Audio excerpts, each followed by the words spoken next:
Hello and welcome to another anime lore and theory video. I'm Shergok, your host, and today we are going to take a closer look at all the different nations and regions of the world that were conquered or annihilated by Ainz Ooal Gown and his vast undead armies.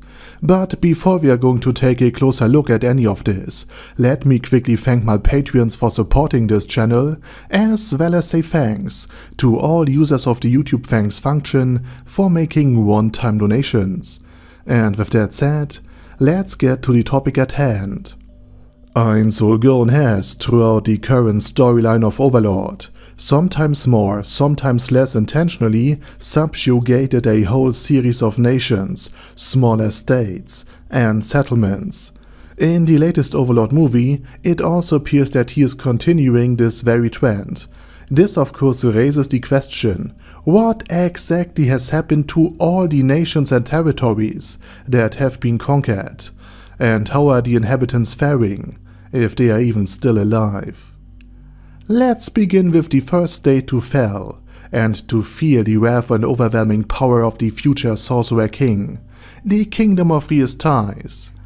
While the Baharut Empire formed an alliance with the emerging Sorcerer Kingdom to show the world how dangerous Ainz Ooal Gown and his undead tomb is, and to unite against the Great Tomb, Ainz and Nezarec used the opportunity to demonstrate that resistance was futile. Even though it wasn't technically speaking his strongest spell, the summoning of the Five Dark Young was most certainly among the most spectacular. The subsequent stampede wiped out about 2/3 of Re-estize's army and sent the rest fleeing in panic. This also panicked the army of the Baharut Empire, causing the legions of Jerknith to beg their emperor to not wage war against the Sorcerer Kingdom ever. And the young Sorcerer Kingdom expanded through the war by conquering the fortress city of Irantel and the surrounding lands, including the village of Karn, which had also fought against troops from Re-estize, led by the Crown Prince Barbro. The conquered inhabitants were treated well, at least those who remained, and shortly afterwards, some people, such as Einsach Pluton, the guildmaster of Irantel, agreed that no one was actually worse off. As a result, the young nation increasingly freed itself from international isolation, and in the next months, the young nation increasingly freed itself from international isolation and revived trade and commerce. However, the rest of the kingdom was not as fortunate. After an attack on a grain transport, it was conquered by hordes of Death Knights, Death Warriors, countless zombies and skeletons, leaving it in utter ruins, and the only population centers not completely devastated, as in current population alive 0, were those around the city of Ilibera, which belonged to the powerful Marquis Raven. He and his subordinates had betrayed their land and joined Ainz, and after narrowly escaping death by one of Ainz summoned goats, he was grateful to be even allowed to live. The capital city of Re-estize, which is also named Re-estize, knew nothing about all of this, as the conquest always occurred in a way that left no survivors who could flee inland to warn the rest of the population about the coming undead apocalypse. Therefore, the only major battles apart from those around Nauru was the desperate fight for the royal army against the combined might of Ainz Ooal Gown's undead army, led by Cocytus, as well as various smaller skirmishes around various towns and villages. Thus, Ainz inherited a depopulated but still very rich nation, so housing shortages were not a problem in the foreseeable future. And with that said, we now move on to the first territory that was ever conquered by Ainz Ooal Gown, that of the Lizardmen. The Lizardmen were originally not a unified empire or settlement, but rather a loose collection of villages around one of the lakes at the foot of the Azalesian Mountains. They settled there because they mainly fed on fish, and the swampland was the ideal habitat, allowing them to thrive, both on land and in water. They could either run quickly through the wet swampland like raptors from Jurassic Park thanks to their clawed feet, or swim and propel themselves with their tails, and of course, If there's a large waterbound predator, they can just go back to land, and vice versa. And they also often waged war against each other, due to limited food resources, with conflicts breaking out whenever the fish population in the lake dwindled due to overfishing, which in turn decimated the lizardman population. This changed when the lizardmen united to resist the invasion of their homeland by Ainz Ooal Gown. And despite being outnumbered and facing thousands upon thousands of undead, including an elder lich possibly created from the remains of Igwag from Team Kralgra, the lizardmen managed to barely win. However, they then faced the full strength of Nezarec and lost all of their best warriors in the battle against Cocytus. But Ainz was impressed by what Cocytus said about the lizardmen's courage and decided to reward Cocytus's initiative by not only sparing the lizardmen and reviving their dead leaders, but also by appointing Cocytus as the ruler of the new territory, which was also done on Demiurge's advice, who helped Cocytus out of a difficult situation. As usual, good guy Demiurge emerges once again. United under Cocytus and Nezarec, all lizardmen were gathered into a single well-defended settlement, where they could finally flourish. Nezarec also took over their food supply until the lizardmen's fish farm could sustain themselves. Eventually, Cocytus led the lizardmen on conquest and campaigns against the Toad people from the largest lake in Earth Silesia, subjugating them as well as the remaining lakes. And next, let's talk about the direct neighbor of the lizardmen, namely the Great Forest of Top. It was only briefly mentioned what happened there, and much of it occurred in the bonus volumes, but the forest was completely cleared of opponents and any monsters who did not want to submit. Besides Gu and his war trolls, Zytel Quay, the great evil sealed tree that had driven the Dark Elves from their ancestor home over 200 years ago, was also eliminated by a combined effort of the Floor Guardians of Nezarec. The remaining villages, be them demi-humans or heteromorphs, like that of the lizardmen, now fall under Nezarec's direct rule, and the Forest of Top, which always posed a great danger, can now be traversed without any problems. This in turn allowed for a direct trade route from the Great Tomb to the Silesian Mountains, and this brings us to the Dwarven Kingdom. The Dwarven Realm is actually completely independent from Nezarec, formally speaking, and it is still led by the Regency Council, which has ruled on behalf of the last Dwarf King for over 200 years now. The king left to fight the so-called evil gods, and never returned. After Ainz liberated the capital from the Frost Dragons, the Sorcerer Kingdom and the Dwarven Kingdom signed a friendship treaty and a trade agreement. The Dwarf Kingdom was rich in ores and valuable minerals, while the Sorcerer Kingdom is rich in agricultural products like milk, meat, wine, bread, wood, and other goods that could be grown in the flatlands abundantly. And to facilitate and speed up the extraction of ores, and to generate additional revenue, and assist in the reconstruction of the Dwarven Kingdom, which had been in decline for over 200 years now, Ainz allowed the Dwarven Kingdom to hire large numbers of undead workers, such as skeletons, who now work in the mines 24/7. The dwarves only now managed the undead and found better jobs in architecture and engineering, among many other things. In other words, the dwarves are now much better off and much wealthier than before, while the Sorcerer Kingdom enjoys a stable supply of ores and minerals.